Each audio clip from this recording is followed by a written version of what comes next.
Bien-aimés frères et sœurs, vous connaîtrez la vérité et la vérité vous affranchira. Ça, c'est pas moi qui le dis, c'est la Bible qui le dit. Mais moi, je vous dis mieux. Vous connaîtrez la vérité historique, notamment celle de vos ancêtres kémites, et vous aurez une vision globale de ce que c'est que la vraie souveraineté politique. J'ajoute, vous reviendrez à la spiritualité africaine ancestrale et vous comprendrez les enjeux de l'indépendance économique.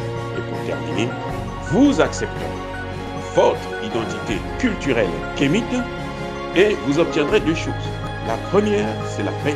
La seconde, c'est le développement, à une condition. L'unité de toute l'Afrique noire, l'unité de tous les Noirs du monde entier. Otep à tous, bienvenue sur la chaîne des panafricanistes, par essence, par conviction et par excellence. Celle des citoyens kémites, par nécessité et obligation de combat. Nous sommes une chaîne qui n'est guidée que par nos ancêtres et rien que par les ancêtres qui appartiennent à l'égrégore du monde noir. Par conséquent, nous ne croyons en aucun Dieu venu de l'étranger. Toutefois, cette vidéo n'est aucunement destinée à inciter à la haine ou à la violence, car nous menons un combat qui est d'abord et avant tout spirituel, intellectuel et démocratique. Ensuite, il est politique, géopolitique et géostratégique. Contre l'impérialisme, le colonialisme, le néocolonialisme et l'endocoloniat, qui sont tous qualifiés de crimes contre l'humanité. Nous menons ce combat sur la base du principe fondamental que nous avons hérité de nos ancêtres kémites, qui est celui de la Mahat, c'est-à-dire solidarité, vérité et justice. Vous êtes donc en droit de connaître la vérité. Et nous avons l'obligation de vous dire la vérité, rien que la vérité, afin que justice soit rendue au continent africain. Et ça, c'est notre modeste contribution dans cette noble lutte en faveur de la souveraineté, la dignité, la solidarité et l'unité africaine. Ça, c'est ce que nous appelons le panafricanisme. Bien-aimés frères et sœurs,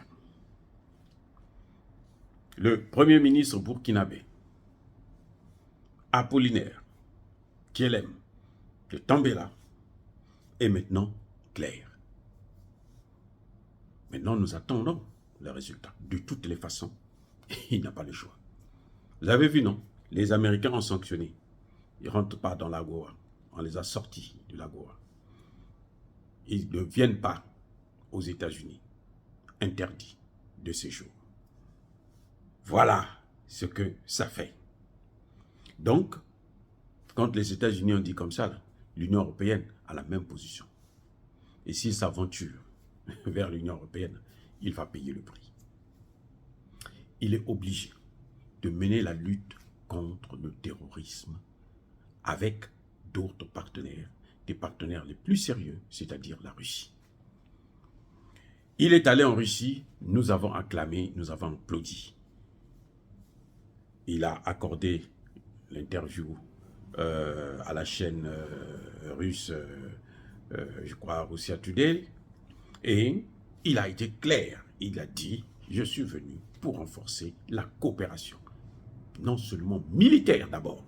La première des choses, c'est militaire, mais aussi la coopération économique, la coopération dans le domaine de la presse, puisqu'il a invité la chaîne Russia Today de venir s'installer au Burkina Faso, la coopération dans le transport, la coopération dans l'agriculture, dans le domaine culturel. Voilà ce qu'on attendait du Premier ministre. Et c'est normal qu'on puisse acclamer. Les gens me disaient, non, vous critiquez trop. Il y en a qui m'ont même dit, vous n'êtes pas patient. Non. C'est une guerre. Parce que avant qu'ils ne partent, là, vous avez vu, les Français ont agi, les Américains ont frappé du poing sur la table, l'Union européenne a envoyé sa représentante et tout. Et donc le pauvre était, le gouvernement était dans tous les États. Il fallait notre soutien. C'est ça que vous ne comprenez pas. Nous ne faisons pas ça, nous ne parlons pas parce que nous ne les aimons pas, nous les détestons. Non. On n'a rien contre le Premier ministre, contre le président burkinabé. Non, on n'a rien. Mais nous devrons être vigilants parce que ce sont nous qui payons, c'est nous qui payons le prix. Ce sont les civils qui payent le prix. Ce sont nos parents qui payent le prix. Et c'est à nous donc d'agir, de montrer la voie, de dire non, voilà, là, ce n'est pas bon, comme je fais avec Tshisekedi par exemple. Vous avez la majorité des réseaux sociaux congolais, en grande majorité, ils soutiennent Tshisekedi.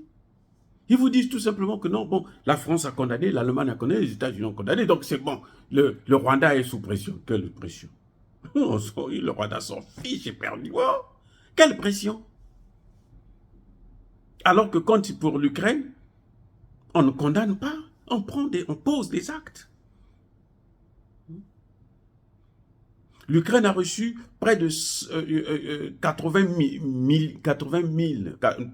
milliards de dollars déjà.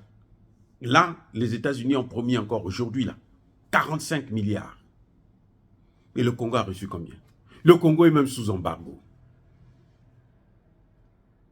Et donc, nous, on dit à Tshisekedi, écoute, ils ne veulent pas de toi, là. Ça ne sert à rien de flatter. Ne les flatte pas, laisse-les. Va chez eux. Il y en a qui attendent que ça. La Chine, la Russie, la Turquie. Ils n'attendent que ça.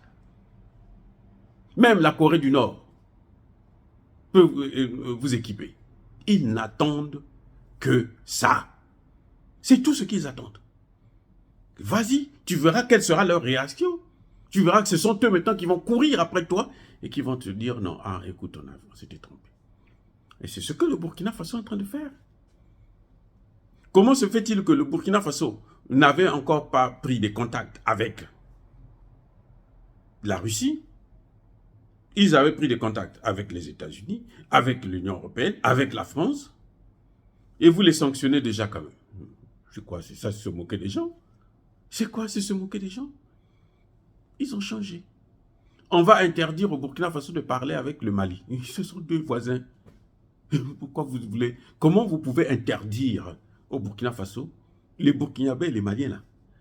Ils ont les mêmes origines. C'est comme les Congolais de Brazzaville, les Congolais de Kinshasa et les Angolais. On vient la même souche là, le même ancêtre. Les Burkinabés, les Maliens, les Sénégalais et autres, c'est le même ancêtre. Et vous les interdisez, non, vous ne devez pas parler avec eux. Oh, c'est quoi ça? Ça, c'est incroyable. Donc voilà, le Premier ministre a été clair qu'il est allé pour la coopération militaire. Maintenant, nous voulons les actes. Nous voulons que l'armée puisse être équipée, que les volontaires là puissent être équipés. C'est tout. On a dit que non, il y a déjà, les Ghanéens disent que les mines qui sont dans le sud du Burkina Faso, à la frontière avec le Ghana, ils sont en train d'exploiter. Tant mieux. Donnez ça aux Russes, qu'ils vous donnent les armes. C'est fait pour ça. Dieu nous a donné ces matières premières là, pour utiliser, pour faire pour ça. Pas pour que les prédateurs là, viennent mettre la main dessus. Ils prennent, ils vont développer leur pays et ils nous laissent dans la misère. Ils nous appauvrissent. Ils nous empêchent de nous développer. Ils nous demandent de ne pas avoir de partenaires différents que les leurs. Alors, c'est quoi? Non, monsieur le Premier ministre, c'est une très bonne chose. Nous sommes contents. Nous voulons maintenant que vous puissiez passer à l'acte. C'est-à-dire que qu'on puisse voir maintenant que l'armée burkinabé est équipée. Donnez-leur toutes les matières premières. On s'en fout. Les matières premières, là, c'est pour ça. Vous n'allez pas penser aux matières. Si vous êtes mort, si toute la population meurt, là, le pays 80%, plutôt 40%, bientôt 50% occupé. Mais à quoi ça sert les matières premières? C'est pour ça. Donnez-leur les matières premières, faites le travail. Voilà. Parce que de toutes les façons, si vous ne faites... Eux, ils sont en train de se préparer pour relancer encore l'assaut dans ces pays-là. Vous voyez comment ils sont en train de lancer l'assaut au Togo? On fait la pression. Au Bénin, on fait la pression. Pendant que l'autre voyou de Sissoko, lui, c'est une force anti-putsch. Parce qu'il croit que les États qui sont réunis là, ce n'est pas des États souverains. Mais ces pays-là peuvent sortir de la CEDEAO, il va faire quoi? Il va aller inventer quoi? Parce qu'il y a eu une force... Pourquoi il n'a pas envoyé une force anti-putsch en Allemagne? Récemment, il y a eu coup d'État en Allemagne. Ça a raté, mais il y a eu coup d'État quand même.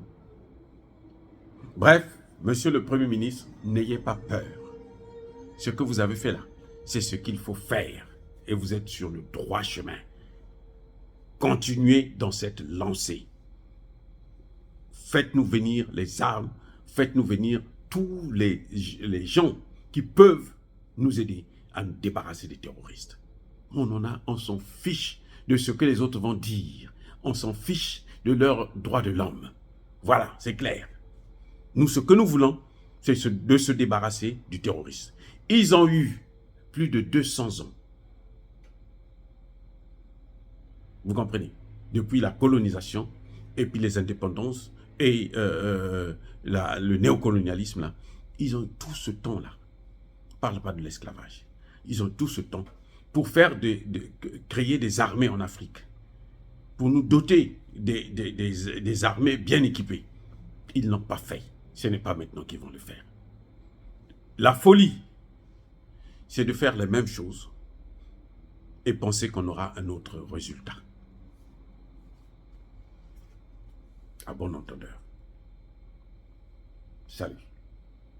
Oh, bien-aimés frères et sœurs, tout cela, c'est ainsi inciter à la haine ou à la violence. Non, Yaba, colère, Yamalem. Soyez bénis, je persiste et je signe par le Dieu des Kémites.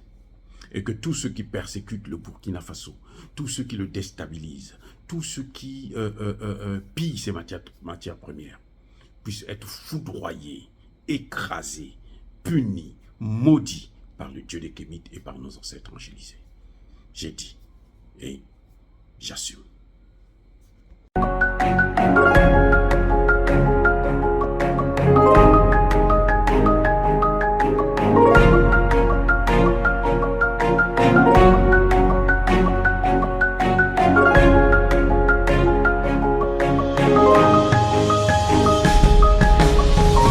Eux, ils marchent par la foi et non par la vue.